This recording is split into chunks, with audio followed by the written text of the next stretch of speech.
실시간 정보 브리핑입니다. 첫 번째 소식입니다. 골드만삭스가 현재 한국이 처한 경제 상황이 과거 노무현 전 대통령, 박근혜 전 대통령 탄핵 전국 때보다 좋지 않다고 우려했습니다. 블룸버그 인텔리전스 등 다른 해외 평가 기관들 역시 계엄 탄핵 등 정치적 리스크가 한국 경제에 큰 타격을 줄 것이라고 지적했습니다. 두 번째 소식입니다.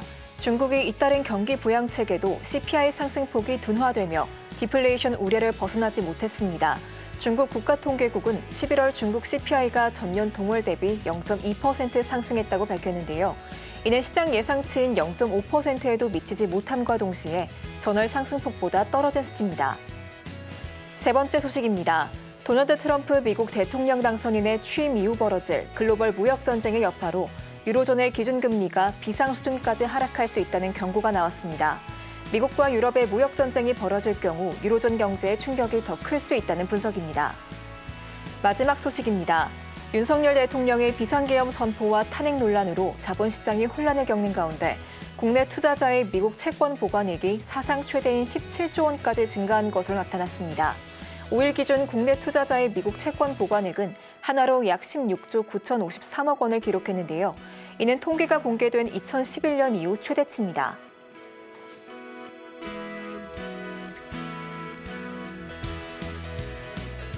사인사색 주식 고수들의 매매 비결이 공개됩니다. 안녕하세요. 주식포맨 진행의 오예진입니다. 우리 시청자분들 오늘도 시장 대응하시느라 고생 정말 많으셨습니다. 이 비상계엄 사태와 윤석열 대통령 탄핵 불발에 따른 후폭풍으로 우리 시장 오늘 하락 마감했습니다. 특히 코스닥의 경우 5% 넘게 폭락했고요. 원달러 환율 2년 만에 최저 수준으로 떨어졌습니다. 정부가 시장 안정화에 나서긴 했지만 아직까지 시장의 혼란은 계속되는 모습입니다.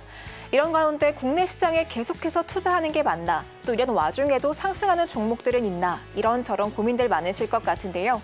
오늘은 이무학 전문가님과 함께 투자 전략 세워보도록 하겠습니다. 전문가님 나와 계십니다. 어서 오세요. 네, 안녕하세요.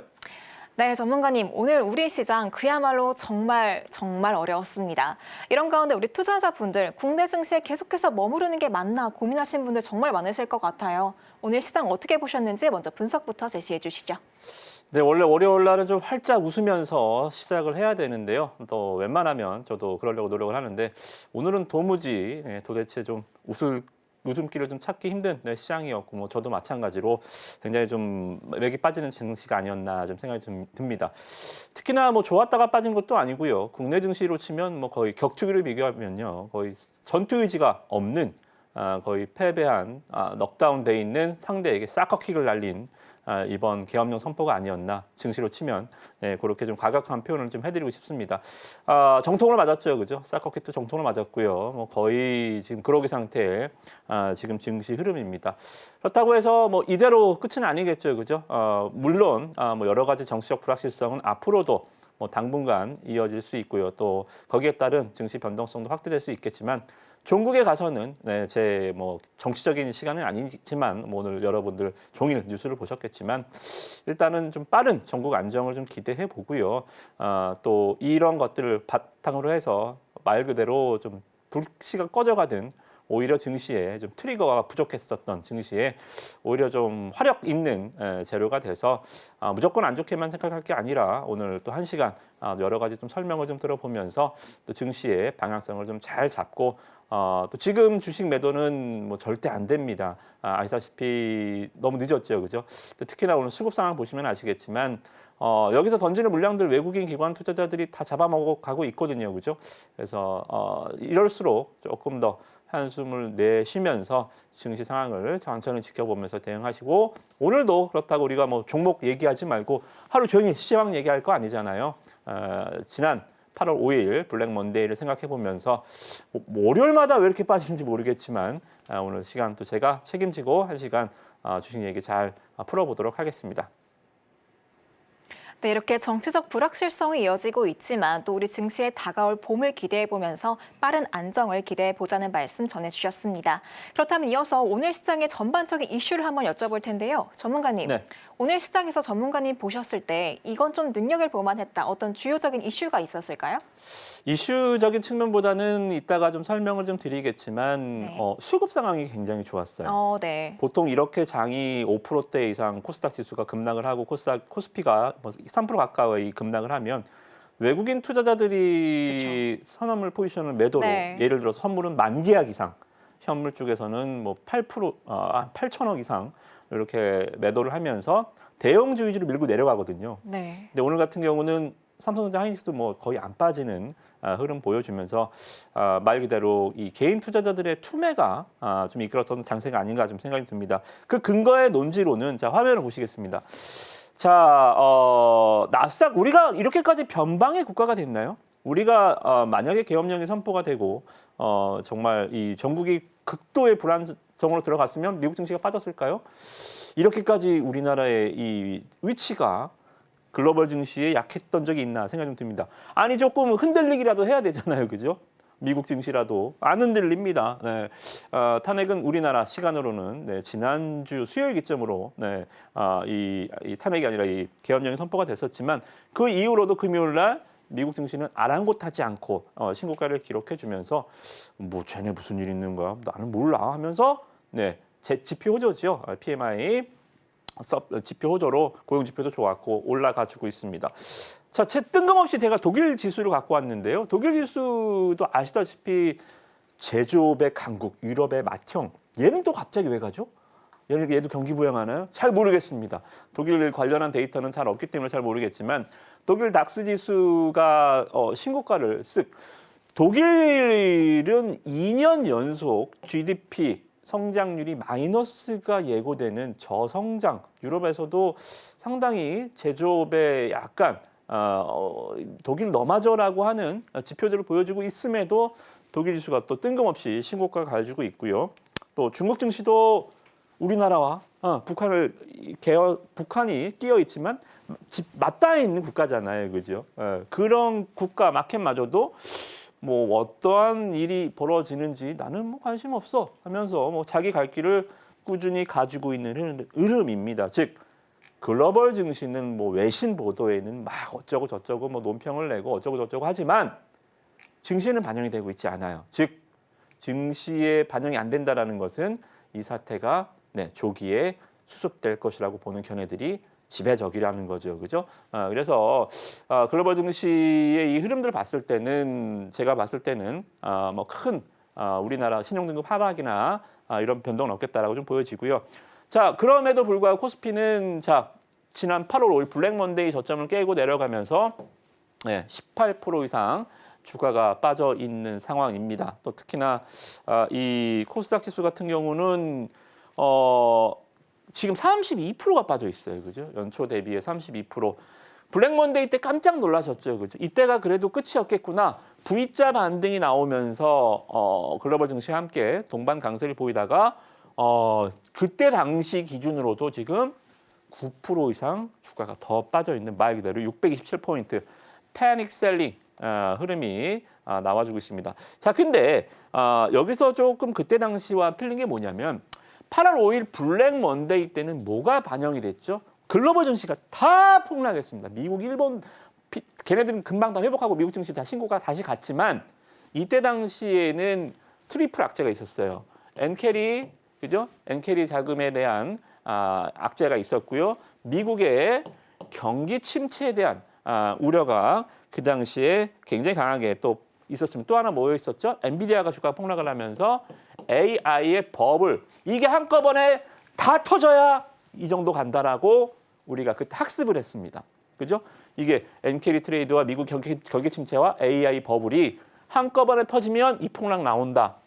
그죠? 근데요.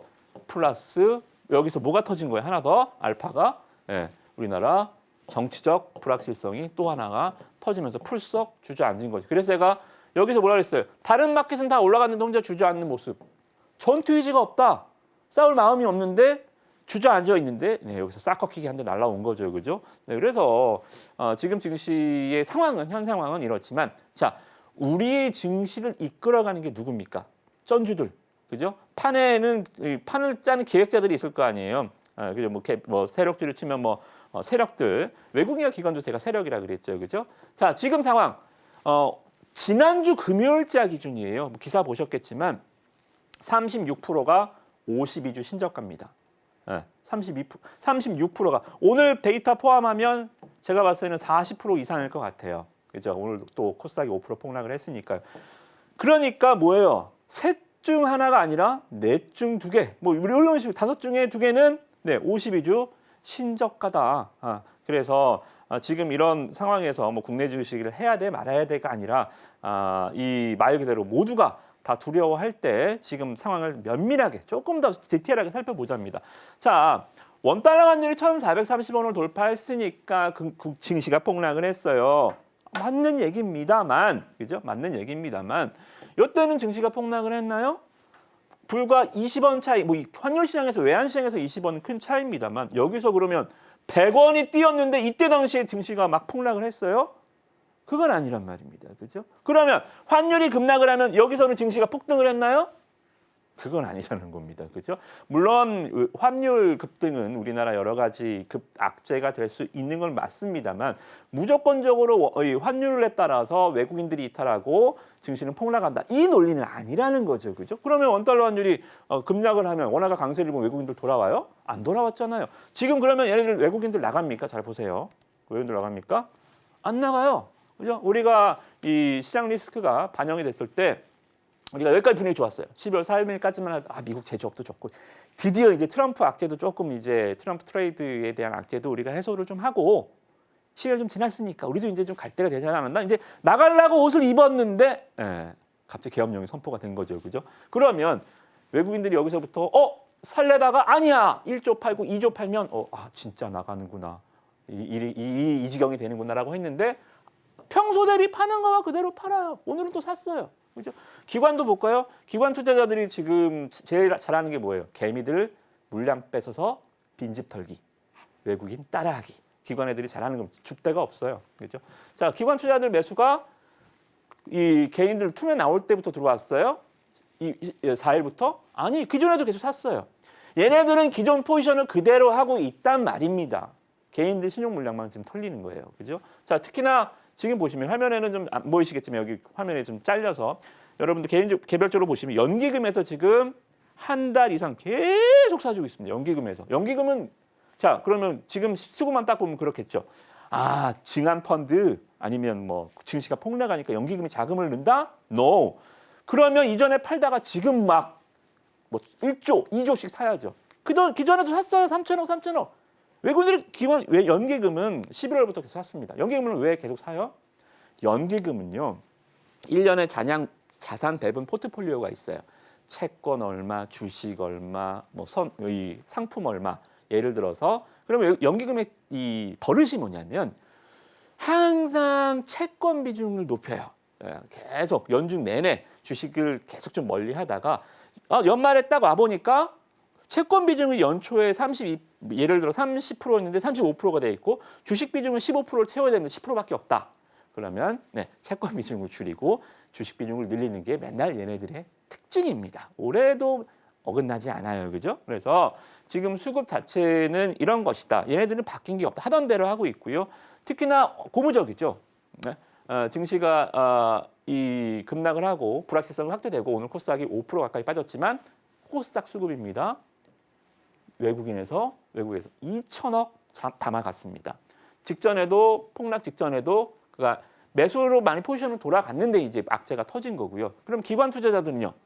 원래 사고 있었어요. 여기도 연기금에서 계속 사고 있었어요. 그죠? 자, 그럼 뭐예요? 결론이 나왔죠. 바뀐 건 없다. 수급은 바뀐 건 없다. 지수만 빠졌을 뿐. 지금 만약에 외국인이 막 조 단위로 던지고 기관 투자자들이 막 투매하고 막 이래버리면 이거는 반등이 언제 나올지 모릅니다. 수급이 모든 재료에 우선한다고 하잖아요. 그죠? 근데 수급은 바뀐 게 없고요. 또 과거 데이터를 보겠습니다. 자, 이 탄핵 물론 결은 틀리죠. 그때는 이제 지금은 탄핵 국면이라는 이슈가 지금은 계엄령 선포에 따른 이슈고요. 그때 당시에는 이제 정권 이러한 그 문제점에 대한 최순실 악재에 대한 문제점이었기 때문에 결은 많이 틀립니다만 일단은 비교해 볼 데이터가 우리가 뭐 예전 넘어서 전두환 쿠데타를 비교할 수는 없잖아요, 그죠? 그래서 최근에 이 탄핵 국면을 비교해 보면 최순실 게이트가 터졌을 때가 이제 여기 구간이거든요. 지수가 빠져 있고 외국인 투자를 빨고 있다가 막상 탄핵 소추안이 의결이 되니까부터 외국인들이 불확실성 훼손으로 매수가 들어오기 시작하면서 지수가 오히려 올라가기 시작해서 쭉 이때 당시 2천까지 빠졌어요. 2천까지 빠졌다가 1년도 안 돼서 20% 이상 올라갔습니다. 그죠? 이게 바로 이 우리나라 증시 특징이에요. 그죠? 특징이다. 그래서 지금은 뭐 불확실성이 크지만 주식시장 항상 말씀 좀 드리죠. 그죠? 모두가 다 이젠 됐다. 자, 이제는 사봐도 되겠다고 하면 이미 늦어요. 그죠? 이 주식이 뭐 아무리 투자라고 하지만 갬블적인 요인도 많이 있잖아요. 내가 리스크를 감안하는 만큼 또 내가 베팅을 하는 양만큼 내가 버는 거잖아요. 물론 베팅을 많이 하면 많이 잃는 거고요. 그죠? 리스크가 적은 쪽에 베팅하면 조금 먹고 리스크가 많은 쪽에 베팅하면 많이 먹고. 그죠? 이러한 측면은 있습니다만 지금 봤을 때는 충분히 뭐 조심스럽긴 하지만 베팅을 해볼 만한 구간이다라고 저는 좀 보고 있어요. 또 특히나 이번 주 주요 일정을 보더라도 뭐 크게는 없습니다. 여러분들이 좀 보셔야 되는 지표는 뭐 요 정도 오라클 왜 갑자기 오라클? 엔비디아, 테슬라, 뭐 빅 MC, 매그니피센트 세븐도 아닌데 이유는 말씀 좀 드릴게요. 화요일 날 오라클 그리고 이 어도비 여기 있죠? 얘네가 뭐예요? 오라클 어도비가 미국의 엔비디아, 뭐 퀄컴 뭐 이쪽이 아니라 얘는 뭐예요? 하드웨어가 아니라 소프트웨어. 그죠? 지금 증시가 폭락하기 직전에 11월 말부터 12월까지 시선이 어디 쪽으로 좀 내러티브가 옮겨졌죠? 하드웨어에서 HBM에서 소프트웨어. 뭐 우리가 소개해드렸던 한글과 컴퓨터, 뭐 폴라리스 관련주들, 뭐 지금은 다 부러졌지만 AI 의료 관련주들 이런 종목들로 약간 시선이 좀 많이 옮겨졌었잖아요, 그죠? 그래서 이런 미국의 이 지금 뭐 이런 얘기 하기 좀 그렇지만요, 그죠? 당장 시급한 불부터 꺼야 되니까. 근데 이 미국의 소프트웨어 기업들의 실적 발표와 주가의 흐름을 보면서 우리가 지금 너무 힘든 구간이지만 요쪽 투자 아이디어를 한번 얻을 수 있다라고 좀 보여지고요. 지금 뭐 저는 또 오늘 하루 이렇게 또 하고 다음 주에는 마치는 시간은 아니지만 다음 주에는 조금 더 밝은 뉴스를 좀 전해드리면 좋겠지만 이러한 불확실성에서 혼자 외롭게 고군분투하지 마시고 여기 QR 코드 찍고 들어오시면 저와 함께 이 역사적인 좋은 역사면 좋겠는데요. 아무튼 이 힘든 구간을 한번 잘 이겨내 보시도록 하시면 좋을 것 같습니다.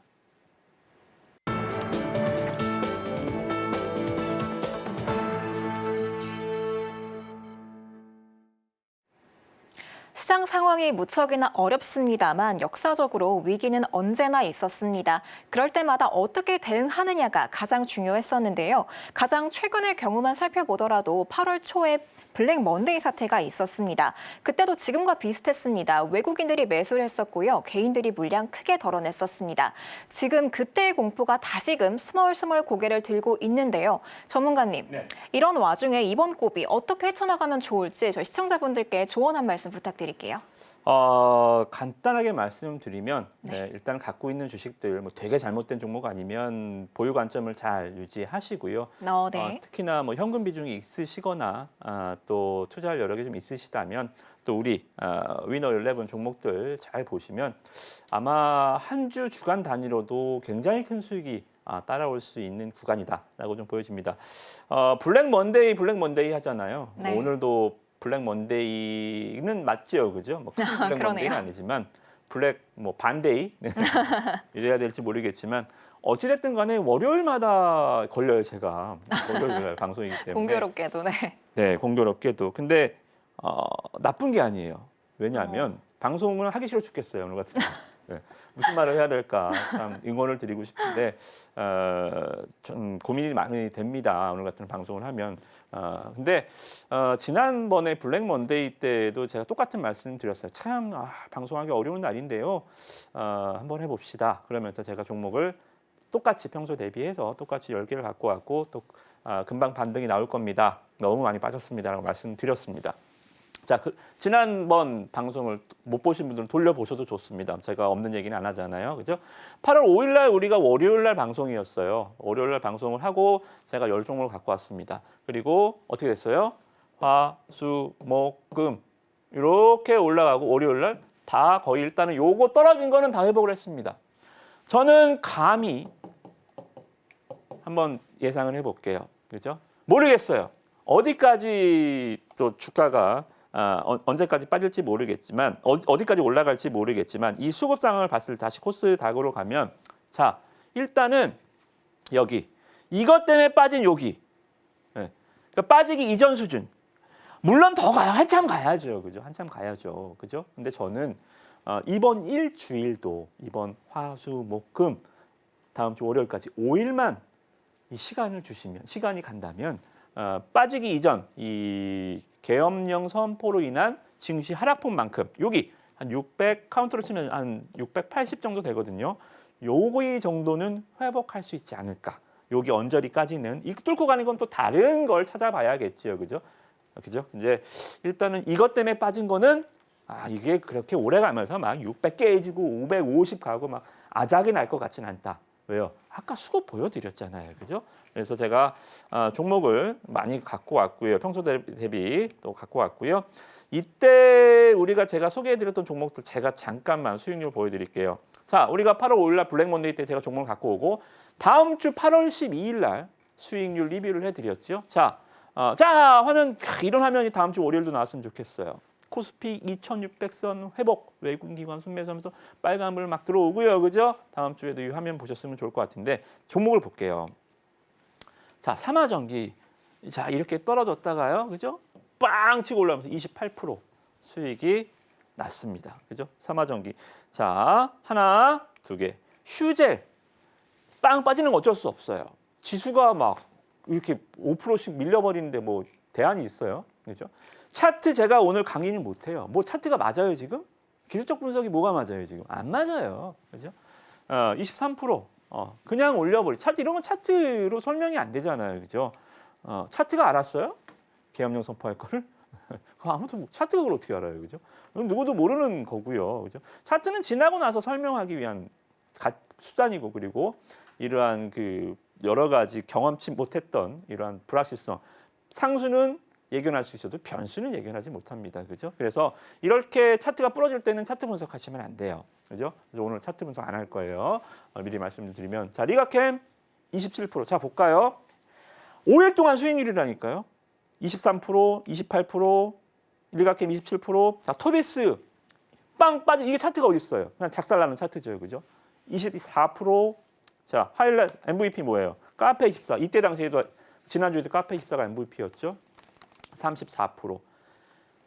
10종목 중에 5종목이 20-30% 수익대로 5일간 올랐어요. 5일간. 아시겠죠, 그죠? 이번 주 위너 11 종목들 특히 잘 보시고 제 예상대로 지수만 가준다면 지난 8월 5일 블랙 먼데이의 데자뷰가 아마 다음 주에 일어날 수도 있다.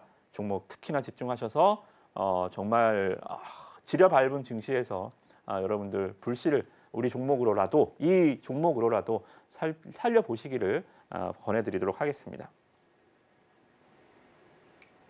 네, 이렇게 시장 상황이 좋지 않은 와중에도 전문가님께서 공략해 주셨던 종목들 좋은 흐름 보여준 모습 살펴볼 수 있었습니다. 그럼 저희는 이어서 위너 11 종목들 라인업 만나보도록 하겠습니다. 화면으로 만나보시죠.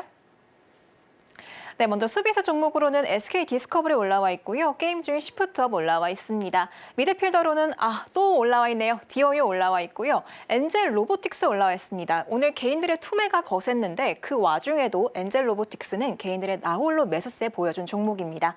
또 ENF 테크놀로지와 히든 종목까지 올라와 있습니다. 마지막으로 공격수 살펴보면 두 가지 히든 종목 올라와 있고요. 데이터 솔루션 그리고 또 유튜브 쇼핑 전용 스토어로 실적에 긍정적인 흐름이 예상이 되는 카페24까지 올라와 있습니다. 그럼 저희 전문가님, 네. 오늘 이렇게 많은 종목들 골라와 주셨는데 이 와중에 수비수부터 먼저 만나볼까요? 네, 반만 맞추세요. 네, 지난주처럼 지난주에 이 블랙 먼데이네 5종목이 다 급등을 했으니까요. 네. 둘 중 하나만 찍으면 아마 20-30%씩 나올 겁니다. 네, 물론 지수가 회복력을 보여준다는 대전제가 있어야겠지만 네, 네. 저는 그렇게 된다고 봅니다. 자, 그러면 자, 요새 이 트렌드, 이 장세에서 종목을 어떻게 골라야 되냐면요. 시장이 부러지는데 외국인과 기관 투자자들이 매수를 계속했다는 근거로 지수가 다시 올라간다고 제가 말씀을 좀 드렸지요. 그죠? 그러면 뭐예요? 종목도 자 보세요. 시프트업입니다. 아시죠? 네. 니케 승리의 여신 게임주입니다. 자, 일단은 부러지기 직전에 시장이 부러지기 직전에 갔던 섹터들은 뭐예요? 네이버, 카카오, 뭐 이런 종목들, 또 게임주들, 또 엔터주들, 또 미디어, 컨텐츠, OTT 이런 종목들이 뭐예요? 트럼프 관세 폭탄에서 한 발짝 떨어질 수 있는 기업들, 즉 이 하드웨어보다는 좀 소프트웨어 기업들이 강했단 말입니다. 그죠? 그러다가 이제 하락을 했죠. 자, 그런데 바뀐 건 뭐가 있어요? 악재만 돌발 악재가 큰 게 들어와서 그렇지 수급은 바뀐 게 없어요. 그죠? 수급 바뀐 게 없어요. 자, 외국인 매수 계속 들어오지요. 지금 코스닥도 외국인 매수 계속 들어왔잖아요. 그죠? 기관 매수 계속 들어오지요. 그죠? 지금 시장 수급은 변함이 없잖아요. 근데 얘도 지수처럼 종목만 빠졌어요. 수급은 변함이 없는데 지수 따라서 밀린 종목들. 자, 그러면 지수가 올라가면 얘가 올라갈 확률은 99.9% 정도 아닐까요? 그죠? 99.9%. 물론 수급이 있으니까 시장 대비 덜 밀리기도 하고요. 21선 깨졌잖아요. 지금 차트 얘기를 할 시간이 아니라니까요. 차트 안 깨진 종목이 어디 있어요? 일부 뭐 정치 테마주들, 뭐 여러 가지 또 정치 인맥 학연 데자뷰 있잖아요. 그죠? 작년 뭐 지난 대선, 지지난 대선 해서 그죠? 뭐 그런 것들 빼고는 뭐 차트 분석이 돼요, 지금? 뭐 보조 지표요? 에이, 그럼 다 손절이죠. 전 종목 다 손절이죠. 그죠? 그래서 제가 말씀을 드리는 겁니다. 지금 차트 좀 차트를 좀 무시하고요. 이렇게 좀 눌려 있는 종목들 차트 무시하고 좀 보고요. 이런 이 종목들을 또 제가 이거 막 방금 찍지 마시고 우리 또 QR코드 찍고 들어오시면 제가 이 종목 자료집이라고 해서요. 니케 어떠한 게임이 있고요. 그죠? 이 회사의 주력 사업 N소프트는 리니지처럼 그죠? 승리의 여신 니케가 이 기업의 주요 모멘텀이고요. 자, 양호한 성과를 1주년 이벤트가 있고요. 2년 업데이트가 끝났을 때도 여전히 높은 트래픽을 유지하고 있고요. 크리스마스와 신년 업데이트가 기대됩니다.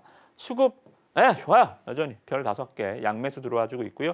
차트도 괜찮고 실적도 올해 실적 굉장히 괜찮아요. 그죠? 이러한 그 평점도 제가 여러분들한테 보여드리면서 종목을 조금 지금 시장이 어렵지만 하나 두 개씩 좀 공부하고 가자라는 측면에서 종목을 알려드리고 있고요. 또 하나 이제 팁을 좀 드리면 ENF 테크놀로지입니다. 자, 이것도 21선에서 걸려 있다가 지금 툭 밀리긴 했는데 많이 빠졌죠, 그죠? 반도체 딱 보면 그냥 반도체잖아요, 그냥 이마에 반도체 써 있죠, 그죠? 반도체가 거의 다 이런 차트예요, 그죠? 삼성전자도 이런 차트고요. 근데요, 왜 그러면 하필 ENF 테크놀로지냐? 자, 보세요. 제가 지수가 떨어진 만큼은 이 정도로 한 5일 동안 올라올 수 있을 것이다라고 말씀 좀 드렸죠. 근데 종목이 못 올라오면 어떻게 돼요? 지수보다도 못 올라오면 그건 정말 큰일 날 일이죠, 그죠? 그래서 지수가 빠질 때, 또 8월 5일 날, 여기가 8월 5일이거든요. 8월 5일 날 저점 찍고 바로 V자로 반등할 수 있는 종목들. 자, 지금 지수 따라서 갈려다가 지금 밀렸죠, 그죠? 바로 치고 올라올 수 있는 종목들. 오늘도 누가 버텼어요, 시장? 누가? 반전. 반전이 뭐예요? 시장의 반전이라는 겁니다. 반도체와 2차 전지, 그죠? 반전이 지금 손잡고 있잖아요. 지금 바리게이트 치고 지수 못 내려오게 지금 반전이 이렇게 준비하고 있잖아요. 지금 반도체 해도 괜찮아요. 그죠? 그래서 지금 아마 시장 반등을 준다면 또 대선 테마는 그거는 그냥 소액 갖고 놀아 보시고요. 갬블 하시고 비중을 좀 크게 들어가서 좀 트레이딩 하실 종목들은 바로 이런 종목들이다라고 좀 말씀드리겠습니다. 그리고 만약에 이제 여러분들을 혹하게 하려면 제가 오늘 종목도 이거 뭐 이재명 테마주입니다. 이거 뭐 숨은 뭐 안철수 테마주입니다. 뭐 그래서 뭐 이 뭐 자료집에서 뭐 테마주들 이 후보는 이 대선 주자는 이런 뭐 학연지연 혈연 이런 거 있고요. 이거는 이 아까운 시간에 제가 와서 할 게 아니에요, 그죠? 우리는 조금 더 거시적으로 지수를 보고 시장을 보고 그리고 종목들로 승부하는 사람들입니다. 그죠? 그래서 너무 지금 시장이 협소하다 보니까 테마주들만 지금 짤짤이하니까 이걸 아니면 안 되니까 지금이라도 해야 되나라고 생각할지 모르겠지만 지난 대선 때 생각해 보면 지난 이 탄핵 때 생각해 보면요. 그때 당시에도 문재인 전 대통령 테마와 박근혜 전 대통령 테마가 이정미 헌법재판관이 그러서 그러하지 아니함에 뭐 불구하고 막 하면서 막 뭘 어찌라는 거야 막 헌법 낭독을 하는데 그때마다 막 테마들이 이쪽 움직였다 막 저쪽 움직였다 막 난리를 쳤거든요. 그래서 결국은 그래서 탄핵을 한다 하면서 문재인 테마 주고 쫙 상한가 갔을까요? 끝. 그 뒤로 끝. 엔드. 문재인 대통령 이 다음에 대선까지 올라갔을까요? 거기서 끝입니다. 현재 판결 해석 테마는 끝이에요. 막 이러다가 둘 다 끝이에요. 아시잖아요. 이 지난번에 대선도 뭐 여러 후보가 있었지만 지금 지난번 당선된 윤석열 대통령 테마가 대통령 당선돼서 계속 올라갔나요? 애니 능률 뭐 파평 윤시다 어쩌고저쩌고 하면서 올라갔던 종목들 대선 전날 대선 날 당선이 돼서 빵 터진 위로 솟구친 게 아니라 다 하한가 되던 하한가 안 되던 하한가 다 거기서 다 끝입니다. 이게 테마의 속성이에요, 그렇죠? 그래서 이럴 때일수록 좀 냉철해지세요. 종목 분석하시고 테마에 너무 휩쓸려 다니지 마시고 우리 종목들 보시면서 조금 여러분들 종목의 안정을 찾으시고 갬블하지 마시고 주식을 하시기 바라겠습니다. 네, 그럼 저희는 이어서 전문가님의 히든 종목 알아보도록 할 텐데요. 전문가님, 네. 요즘 같은 때가 그 어느 때보다도 전문가님의 히든 종목이 절실한 때인 것 같아요. 네. 오늘은 어떤 종목일까요? 네, 기본에 충실해 보겠습니다. 네. 기업 얘기를 조금 해볼게요.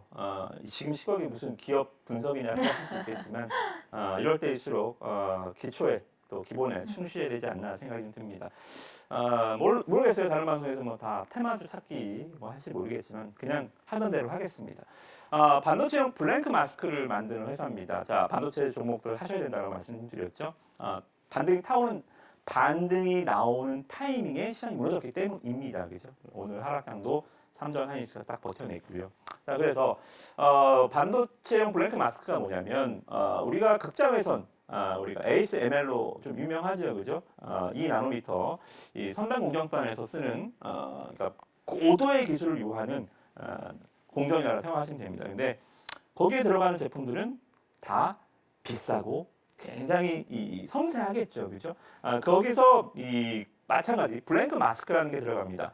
이 반도체의 이 회로 패턴을 쓸 때 이런 마스크가 아니고 기판인데요. 그러니까 파나라고 생각하시면 돼요. 금형 제품 같이 파나가 있으면 팡팡팡팡 찍어내는 거죠, 그죠? 근데 이 블랭크 마스크가 EUV 공정단에서 한 대 대당 가격이요. 블랭크 마스크 가격이 한 5억에서 한 10억 정도 합니다.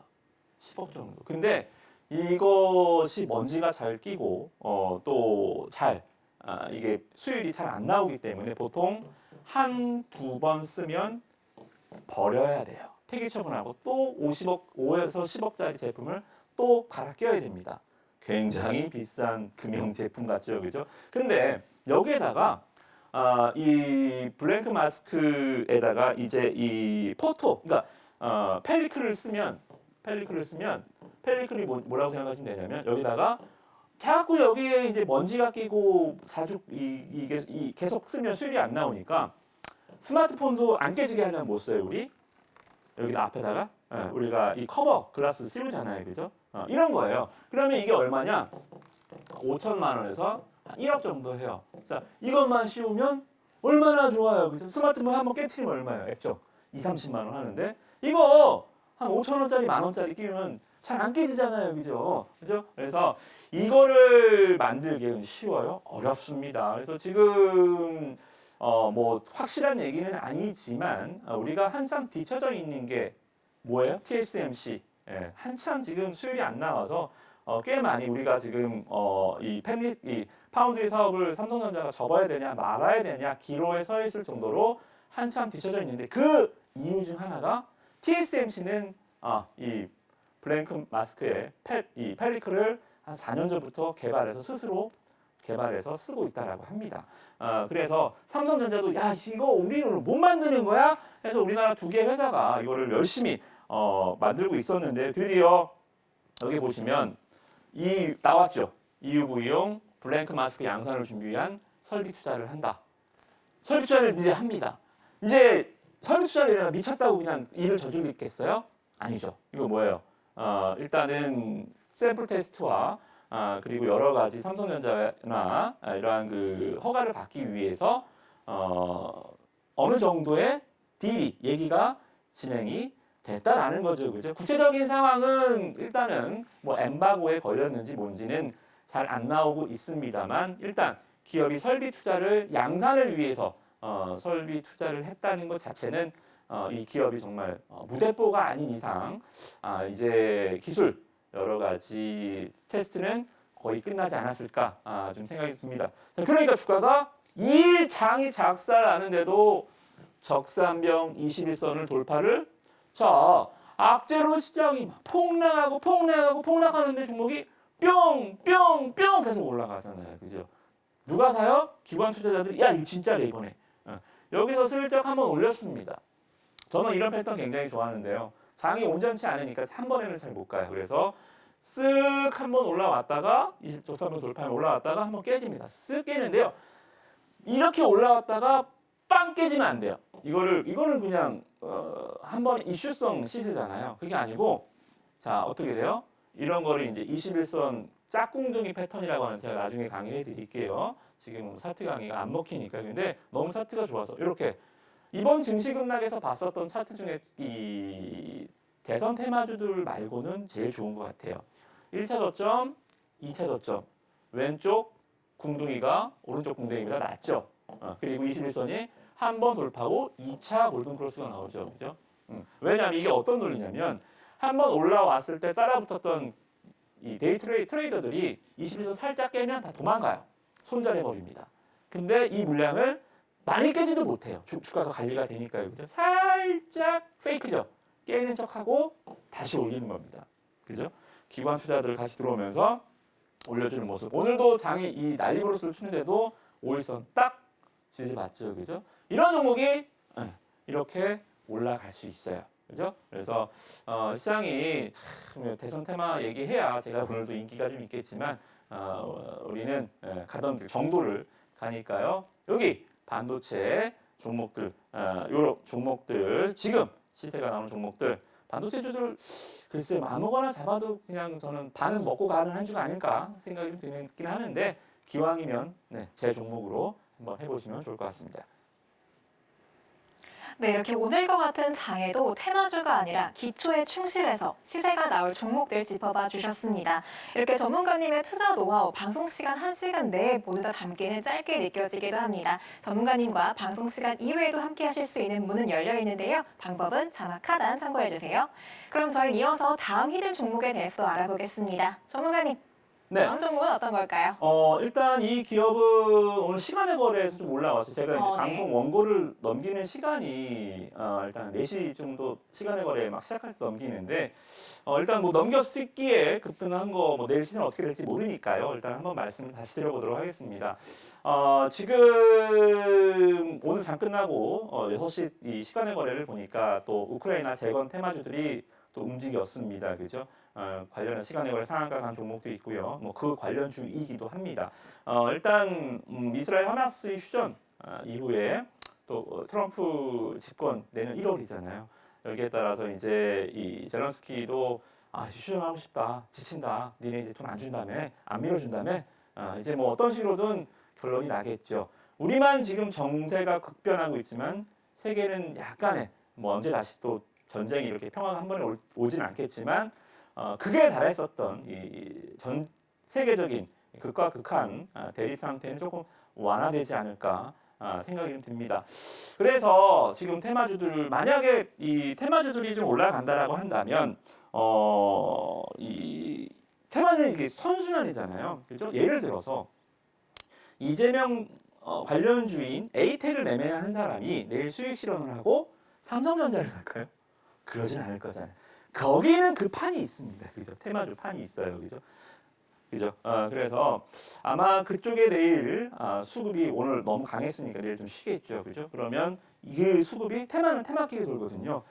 재건 테마주로 좀 오지 않을까 좀 생각이 좀 듭니다. 그래서 먼저 오늘 시간을 걸어 보니까 이쪽이 조금 빠라들고 이쪽이 좀 부풀어 오르는 현상이 발생했는데 내일 장중에도 아마 이루어지지 않을까 생각이 좀 들어요. 그래서 우크라이나 재건주로 제가 지난주에도 한번 말씀을 좀 드렸던 종목인데요. 혹시라도 지난주 방송 못 보신 분들은 오늘 방송 아까도 말씀드렸지만 히든 종목은 방송 시간을 공개하지 않습니다. 아시겠죠? 네, QR코드 찍고 들어오셔서 종목명 확인하시고 그리고 제가 히든 종목 딱 요쯤 되면 좋지 않을까요? 네, 시장 워낙 어려우니까요.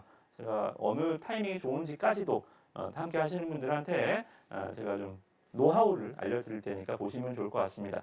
무늬만 우크라이나 테마가 아닙니다. 우크라이나가 나라 어디에 있는지 모르는 기업들도 많아요. 그렇죠? 실질적으로 우크라이나의 농기계 총판 계약식 우크라이나 국회 한 분이거든요. 우리나라 와서 좀 늦게 왔으면 큰일 날 뻔했죠. 그렇죠? 어찌됐든 간에 3년 300억 계약을 시작했고요.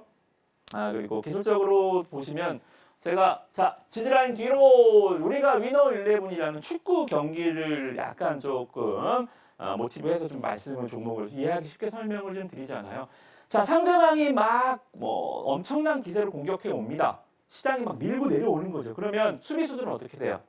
수비수들은 라인을 조금 뒤로 물려야죠. 그죠? 그래야 골을 안 먹을 거 아닙니까? 시장이 밀리면 그런 거예요. 이평선도 우리가 11선 매매 하지만 시장이 이렇게 빠지면 종목도 11선이 아니라 21선 뒤로 한번 물려주는 겁니다. 그럼 종목을 찾아야 돼요. 아시겠죠? 그죠? 그래서 이 종목도 보시면 여기까지 11선 좋았어요. 11선 잘 지키고 나 갈래 하다가 이거는 뭐 불가항력이잖아요. 그죠? 결국은 주가가 버티다가 똑 부러져 버렸지만 지금 시작은 뭐 부러진 정도가 아니라 아작이 났는데요. 그죠? 다시 한번 여기서 라인 뒤로 물렸으니까요. 하방 라인에서 다시 한번 이제 시장이 그러면 공격이 끝나면 라인을 뒤로 물렸으니 라인을 다시 올려야죠. 그죠? 다시 11선으로. 그죠? 이런 식으로 종목들을 전술 변화를 좀 주는 거예요. 시장이 고지고대로 시장은 막 작살이 나는데도 신고가 매매, 21선 돌파 매매 이런 거 하면 테마주밖에 없어요. 테마주 그런 거 하다가 고점에 또 홀딱 물려버리죠. 그죠? 아까도 수익률 보여드렸지만 부러진 종목이 다시 회복력을 보입니다. 아시겠죠? 그래서 이렇게 라인 뒤로 좀 밀린 종목들 잘 보시면 좋을 것 같고요. 나머지 종목은 확 부러져 버린 거 한번 볼게요. 그러니까 첫 번째는 시장 대비 딱 버티는 거, 두 번째는 라인 뒤로 물리는 거, 세 번째는 완전 부러져 버린 거. 한번 부러져 버린 거 보여드리겠습니다. 일단은 지난주에도 한번 설명을 좀 드렸던 종목입니다. 확 부러졌길래 이거 잘 부러졌다는 표현은 좀 그렇지만 다시 한번 이런 종목이 오히려 제가 히든 종목 중 3개 중에는 지수 반등이 나와야 된다라는 대전제가 있지만 뭐가 많이 올라가겠습니까? 지수가 회복력을 보인다면 그죠? 5% 빠진 종목은 5%가 올라가고 10% 빠진 종목은 10%가 올라가고요. 그죠? 20% 빠진 종목은 20%가 올라갈 거 아닙니까? 그죠? 그런 개념으로 이 종목을 보시면 좋을 것 같아요. 트리거 내년 24년 아니고요. 내년도 디즈니 김혜수, 정성일, 주종혁 이 주연의 트리거라는 작품이 내년 상반기에 디즈니 플러스의 오리지널은 말씀 좀 드렸죠. 지난주에 이미 돈을 받고 제작을 하기 때문에 로스가 없어요. 손해를 안 봅니다만 IP가 디즈니한테 있어서 아무리 드라마가 흥행을 해도 나는 끝이에요. 돈을 못 받아요. 그래서 이런 것들은 뭐예요? 오리지널 작품이 많은 제작사는 뭐가 좋아요? 수익성이 막 되게 좋아지진 않겠지만 안정성은 있겠죠. 로스가 없으니까요. 그죠? 얘네가 300억 정도인데 미쳤다고 400억짜리 만들어주진 않을 거 아니에요. 이거 그런다고 러닝 개런티처럼 로열티처럼 바이오 로열티처럼 더 주는 것도 아닌데요. 그죠? 딱 고기만큼 만들어주는 거예요. 그죠? 그래서 이런 게 이제 캐시카우라 그러죠. 이런 트리거. 그리고 지금 보고 계시나요? 가족 계획 지금 3회까지 나왔더라고요. 1, 2화는 재미없게 봤는데 3회는 좀 재밌더라고요. 안 보신 분 있으면 보세요. 재밌더라고요.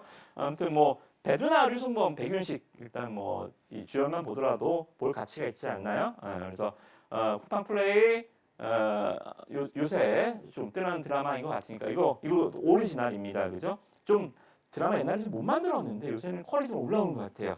제가 보는 마지막 드라마 제목이 트리거가 아니라 저는 주가 상승의 트리거는 이건 것 같아요. 별들에게 물어봅니다. 500억 대작이라고 말씀 좀 드렸죠. 이민호, 공효진 주연, 그리고 서숙향, 박신우 연출. 그래서 이 이민호 13년, 14년째 아시아에서 가장 인지도가 높은 한류 배우. 이것도 역사적인 일이긴 하지만 뭐 어쨌든 간에 공효진 씨도 결혼 이후 첫 방영작입니다. 이게 한 4년 전에 랭크인 들어가고 2년 전에 드라마 제작이 끝났는데 말 그대로 넷플릭스, 디즈니 이런 OTT 회사들과 딜을 했겠죠. 이거 얼마에 가져갈 거야? 이 IP 얘가 갖고 있어요. 잘 되면 얘가 먹습니다. 스튜디오 드래곤하고 얘가 만들고 스튜디오 드래곤이 돈 대줬어요. 맞죠? 그래서 이 방영이 시작이 된다는 1월 4일입니다. 한 달도 안 남았어요. 방영이 시작한다는 것은 어느 정도의 비율을 보상을 받았겠죠. 어디 방영해요, 얘는? 자, 퀴즈 내볼까요? 좀 어렵죠? 넷플릭스, 뭐 티빙 두 개 있죠. 네. 또 뭐가 있죠? 또 어디? 디즈니 플러스. 네. 아니 근데 저 생각 잠깐 잘 안 나는데. 네. 네. 어디 방영할까요? 넷플릭스, 디즈니. 디즈니요. 디즈니. 네. 네. 반만 맞았습니다. 둘 다. 둘 다. 그러니까 딜을 하다 보니까 여기 돈 더 받고 여기 돈 더 받고 막 줄당하다 보니까 뭐 제 이 뇌피셜이긴 하지만 둘 다 끌어오느라고 한 2년이 걸렸던 것 같아요. 그죠? 그래서 디즈니 플러스와 넷플릭스 그래서 주가가 확 부러진 이 기업 종목명 확인하시고 내일 이런 거 그냥 잡으셔도 돼요. 많이 부러져 있으니까 바로 여기 구간 차트 구간에서 매수를 종목명 확인하시고 여기거든요. 올라간 게 다 그냥 한 번에 부러져 버렸어요. 열심히 올라가다가 이거 잡으면 떨어져요. 공짜. 여러분들 주식이 공짜 있습니다. 이거 한번 매매해 보시기 바라겠습니다. 네, 이렇게 전문가님의 히든 종목들 만나보고 하는데요. 방송 중에는 히든 종목명을 공개하진 않습니다. 자막 하단 참고하셔서요. 전문가님과 끝까지 함께 하시면서 오늘 말씀해주신 히든 종목명과 관련된 자세한 내용들 얻어가 보시기 바랍니다. 그럼 저희는 이어서 오늘 방송의 마지막으로 핵심 내용 큰 화면으로 만나보고 올게요. 네, 오늘의 핵심입니다. 오늘 그야말로 시장이 파랗게 물들었는데요. 이런 급락장 속에서도 어떻게 대응해야 되는지 그 방법 짚어봤습니다. 또 이번 주 MVP 종목으로 데이터 솔루션 짚어봐 주셨고요. 마지막 히든 종목들로는 우크라 재건 관련 농기계주 말씀해 주셨습니다. 관련된 내용은 추가적으로 전문가님과 함께 확인해 보시기 바랍니다. 네, 오늘 저희가 준비한 소식은 여기까지입니다. 오늘도 알차게 방송 꾸려주신 이무학 전문가님과는 여기서 인사 나누겠습니다. 오늘 말씀 고맙습니다. 참고로 본 방송에서 제공하는 정보는 투자 판단에 대한 조언일 뿐 주식의 가치와 상승 하락을 보장하진 않습니다. 더불어 서울경제TV는 자본시장법을 준수하며 1대1 투자 상담이나 유사 추진행위 등 모든 불법 사항을 엄중히 금지하고 있습니다. 마지막으로 서울경제TV와 서울경제신문은 당사의 브랜드입니다. 최근 당사를 사칭한 피해가 늘고 있으니 주의하시기 바랍니다. 오늘 저희가 준비한 소식은 여기까지고요. 저희는 다음 이 시간에 다시 찾아오겠습니다. 시청해주신 여러분 고맙습니다.